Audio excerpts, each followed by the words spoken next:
بسم اللہ الرحمن الرحیم۔ السلام علیکم ورحمۃ اللہ وبرکاتہ۔ محترم ناظرین، رمضان المبارک 2025 ہمارے بالکل قریب ہے اور قریب آ چکا ہے۔ انشاءاللہ آج یا کل رمضان المبارک شروع ہو جائے گا۔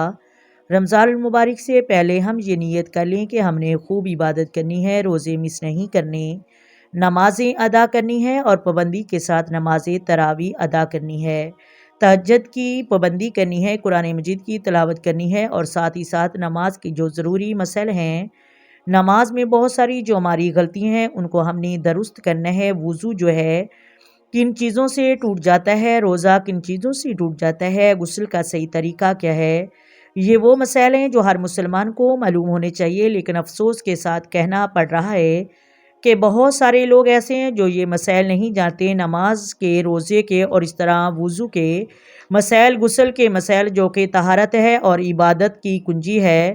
آج میں آپ لوگوں کو غسل کا طریقہ بتانے جا رہی ہوں۔ بہت سے لوگ ایسے ہیں جو غسل میں چند غلطیاں کرتے ہیں جن کی وجہ سے انہیں طہارت حاصل نہیں ہوتی، ان کا غسل ہی نہیں ہوتا اور وہ یہ سمجھتی ہیں کہ ہم نے غسل کر لیا، ہم نے طہارت حاصل کر لی، اب ہم پاک ہو گئے، عبادت کر سکتے ہیں، نماز پڑھ سکتے ہیں، قرآن مجید کی تلاوت کر سکتے ہیں، لیکن حقیقت میں کچھ ایسی غلطیاں کر جاتے ہیں جن کی وجہ سے ان کا غسل ہی نہیں ہوتا۔ اس طرح بہت سارے لوگ غسل کرتے ہوئے روزے کی حالت میں ہوتے ہیں اور غسل کرتے ہیں تو چند ایسی غلطیاں کر جاتے ہیں جن کی وجہ سے ان کا روزہ ہی فاسد ہو جاتا ہے۔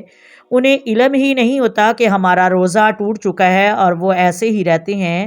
بہت سارے لوگ ایسے ہیں جن کا روزہ فاسد نہیں ہوتا اور وہ یوں ہی سمجھتے ہیں کہ ہمارا روزہ ٹوٹ گیا، علم نہ ہونے کی وجہ سے وہ اپنا روزہ خود ہی توڑ دیتے ہیں۔ یہ وہ مسائل ہیں جو ہمیں ضروری سیکھنے چاہیے، ہر مسلمان کو ان کا علم ہونا چاہیے۔ تو محترم اسلامی بہنوں، روزے کی حالت میں جب ہم غسل کریں گے تو غرارے نہیں کریں گے، کیونکہ غرارہ کرنے سے روزہ ٹوٹ جاتا ہے۔ ویسے ہی کولی کر لیں، روزے کی حالت میں پانی کو ناک کی نرم ہڈی تک نہیں چڑھائیں گے، ویسے ہی ناک میں پانی لگائیں اور صاف کر لیں۔ امید کرتی ہوں محترم ناظرین، میری پیاری اسلامی بہنیں، یہ ضروری مسائل آپ ضرور سیکھیں تاکہ ان کا روزہ نہ ٹوٹ سکے اور روزے کا ثواب بھی حاصل کر سکیں۔ اللہ تبارک و تعالی ہم سب امت محمدیہ کو میرے آقا صلوات و سلام کے نقش قدم پہ چلنے کی توفیق عطا فرمائے۔